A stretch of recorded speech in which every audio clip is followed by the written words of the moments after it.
Hello tout le monde, on se retrouve pour les derniers colis de la semaine. J'ai reçu 5 colis de maison d'édition, donc en service presse. J'ai aussi acheté quelques mangas à Easy Cash. J'ai fait 2-3 trouvailles et une petite trouvaille vêtements. C'est assez rare que je vous en fasse, mais ça reste dans le thème du conte. Vous verrez, c'est très très chouette et je vais vous présenter ça de suite.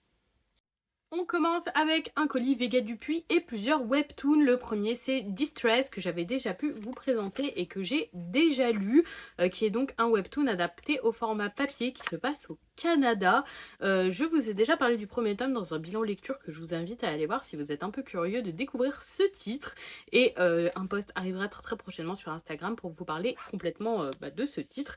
J'ai plutôt bien aimé le premier tome, mais il y a certains points qui me laissent un peu dubitatif, ce sera à voir. Et celui-là, vu que je l'ai reçu en double, je verrai, je pense que je vous ferai sûrement un concours. Avec, j'ai reçu cette jolie petite illustration, très sympa, et un petit, comme ça, sticker dans la calligraphie du titre. On continue chez Vega, toujours dans la gamme K-Factory, qui est donc une gamme de webtoon avec Orage. Je le prononce à la française, je ne sais pas c'est ce qu'il faut faire, mais en tout cas c'est ce qui aura été fait. Donc voilà, un nouveau titre qui aura la magie comme thème central. Je pense que ça pourrait beaucoup me plaire. Ça va être à découvrir, je suis pas totalement convaincue par le style graphique qui, je trouve, fait très comics. Par contre, le synopsis m'a plutôt donné envie de le découvrir. Donc voilà, je vous ferai un retour très prochainement, je pense. Et avec, j'ai reçu des petits goodies. J'ai reçu 2 planches de stickers comme ça avec certains personnages, etc. À nouveau, le nom du titre comme ça dans son écriture qui correspond. Et un joli petit marque-page recto verso. D'ailleurs, j'avais pas vu parce qu'ils s'étaient collés ensemble, mais j'en avais aussi reçu un pour Distress. Donc voilà. On finit chez Vega avec un troisième webtoon qui est également disponible sur l'application Webtoon. Il s'agit de Because I Can't Love You.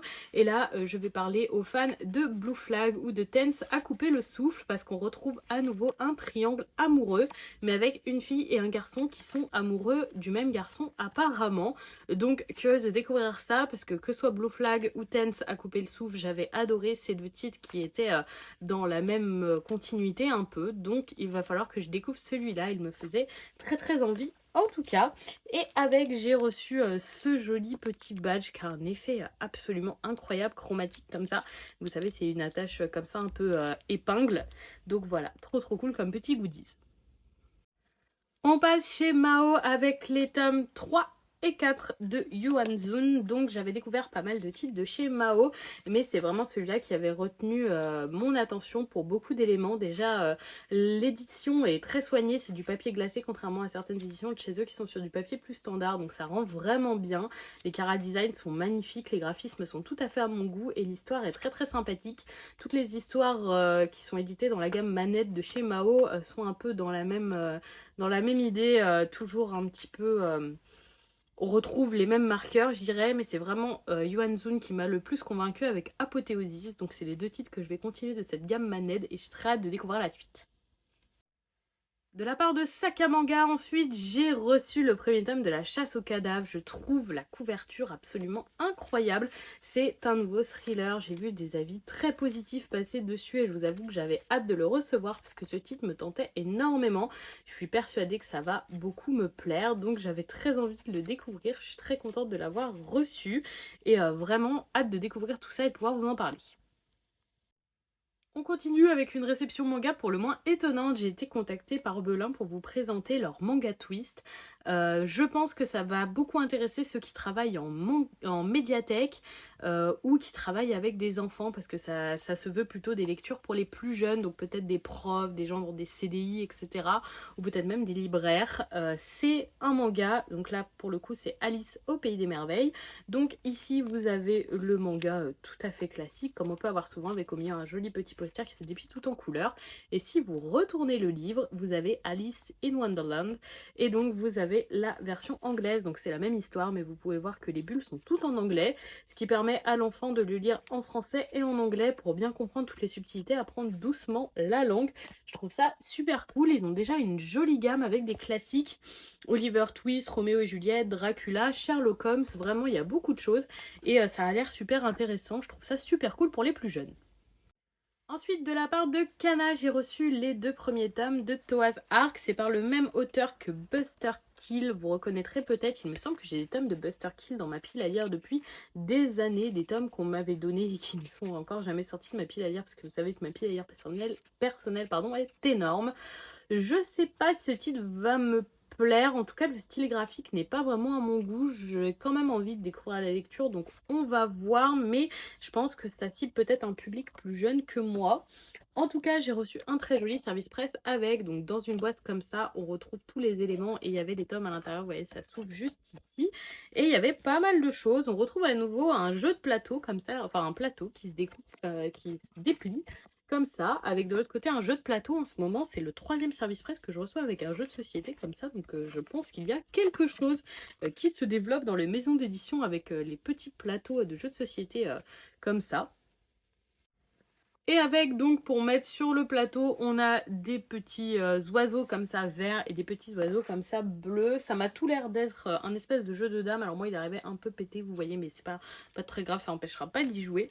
Donc ça a l'air d'être un espèce de jeu de dames. Très très cool, ces petits jeux de société comme ça à recevoir. Et on a aussi reçu comme ça un petit porte-clés trop mignon avec à nouveau ce petit oiseau. Donc je pense qu'il va être un personnage important qu'on retrouve aussi sur la couverture. Donc voilà, titre à découvrir en espérant que ça me plaise. On continue dans les mangas, mais cette fois-ci, les achats, j'ai trouvé la série complète. Je veux manger ton pancréas pour 9 €, les 2 tomes à Easy Cash. J'ai vu le film, j'ai complètement adoré. J'avais envie de lire le manga, donc voilà, pour 2 tomes. Très très contente de les avoir trouvés d'occasion. Ça rentre dans ma collection. Je les lirai si un jour j'ai le temps de lire dans ma pile d'achat. Mais en tout cas, je suis très très contente. Également d'occasion pour 6 € cette fois-ci, j'ai trouvé le 5e tome de la Perfect Edition de Dragon Quest, la quête de Dai. Donc très très contente, voilà, vous savez il y a beaucoup de pages couleurs, c'est une très très belle édition de ce vieux titre autour de l'univers Dragon Quest. J'avais peur que ça prenne juste l'univers Dragon Quest et que ce soit pas vraiment fameux et finalement j'ai beaucoup aimé la lecture des 2 premiers tomes. La Perfect Edition est très très lourde, j'adorerais vous la faire porter pour vous vous rendiez compte, le tome est vraiment lourd, papier hyper qualitatif, pas mal de pages couleurs, c'est vraiment une édition que je trouve très très chouette.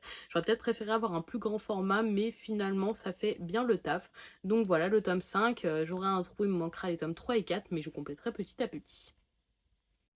Et on finit avec l'achat sans surprise, il s'agit de la nouvelle collection de chez Celio AQ. Et donc moi j'ai pris le t-shirt bleu et j'ai commandé le t-shirt blanc qui n'avait pas encore en rayon. Donc là avec Hinata et au dos avec le petit sigle comme ça avec écrit Fly et on retrouve le corbeau de l'équipe de Karazuno.